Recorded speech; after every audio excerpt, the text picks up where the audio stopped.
Hello guys, welcome to my YouTube channel. I'm on a trip to the beautiful northeast of India. In this vlog, I'll be sharing to the very first state I visited in northeast, which is Arunachal Pradesh, and then on to the Assam. So let's begin this adventure together.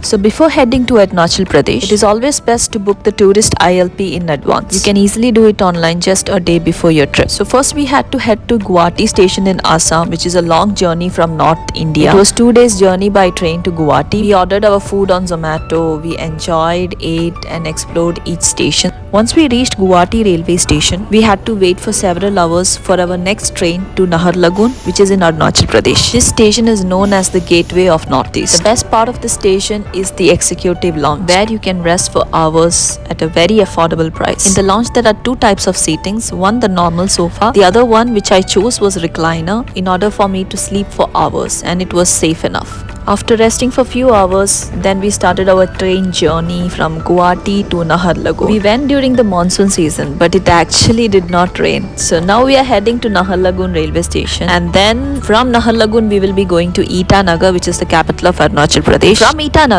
we will be continuing our trip to Zero Valley. So basically we will be only seeing Itanagar and Zero Valley sightseeings. So we booked a cab from Naharlagun railway station to Itanagar, which cost us 800 rupees. And then from Itanagar it was a big question mark because we did not book the cab in advance. And everyone we asked was charging between 10 to 18,000 rupees per day for a cab. I was really stressed roaming here and there in the heat, but luckily we found a driver who agreed for 7,000 rupees a day. So please make sure to book your cab in advance. Prices are really high because there is no Uber or Ola here. Only local taxis are available, which makes it expensive. On the way to Zero Valley, which is about 3 hours drive from Itanagar, we just enjoyed the views. It was so peaceful. The roads were clean, neat, and the views were amazing.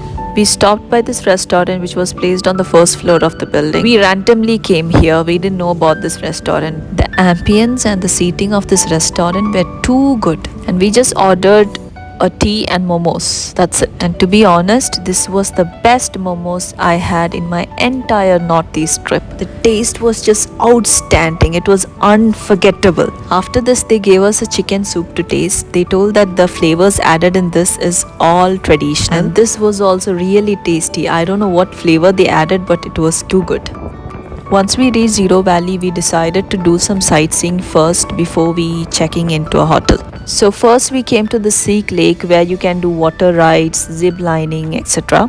As you can see here, the entry fee is this in order to enter scenic lake. We did not try any activities there, but it was raining and the view was beautiful, so we enjoyed the vibe and came back. Next we visited a botanical garden. It was nice, pretty decent. Not a must visit spot for me, but there is a cafe here.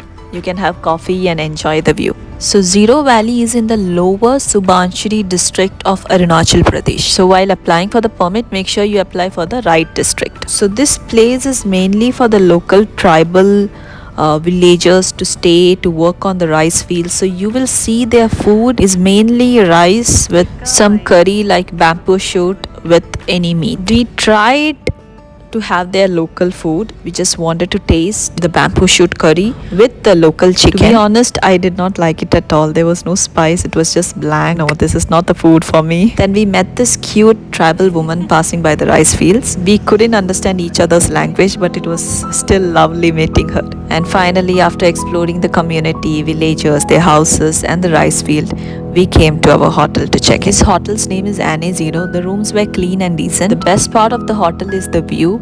The views around the hotel is amazing. It's really peaceful and calm there. So next day after checking out of the hotel, we planned to do some sightseeing in Zero Valley as well as in Itanagar before heading to the railway station. We came to this beautiful Shiva temple where the tallest Shivalinga has formed naturally.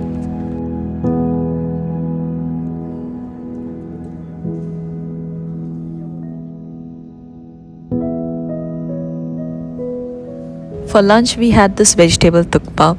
It was good, kind of like a noodles in a soup. I always wanted to see these monasteries, like Buddha monasteries. So once we reached back to Itanagar, we came to this monastery. It was so peaceful, so calm. It was full of positivity there. And then we came to this famous Eta fort in Itanagar. It is a fort full of bricks which was built in the 14th century, and the view from here is amazing.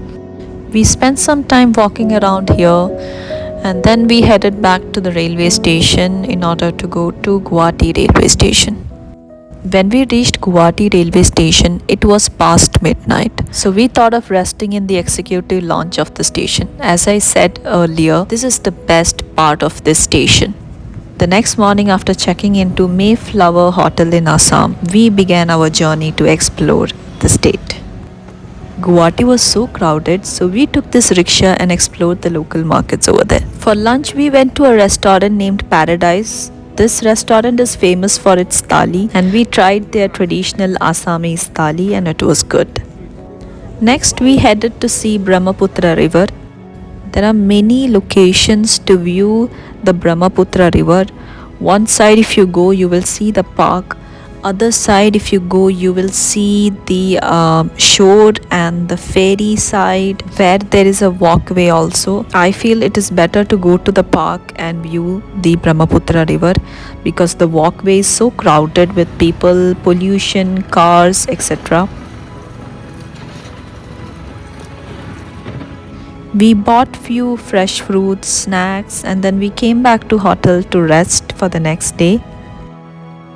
The next day we headed to Kamakhya temple early morning because this was the main highlight for us to stay in Assam. So few tips that I would like to share about Kamakhya temple is that remove your shoes at the last store. There will be people who will force you to remove your shoes in the first store, but no, you can remove it in the last store before entering the Kamakhya temple. Leave from home as early as possible because in order to have the darshan, you need to wait 3 to 4 hours in the general queue. Or else, if you're a bit late, you can have the VIP darshan by paying 500 rupees, but still you have to wait in the queue. And the last, there'll be pandits who can help you with the pujas, the rituals, and also provide you with jal and vastra of Mata. So that's it guys, thanks for watching. Next I'll be heading to Meghalaya, so stay tuned for my next vlog. Bye.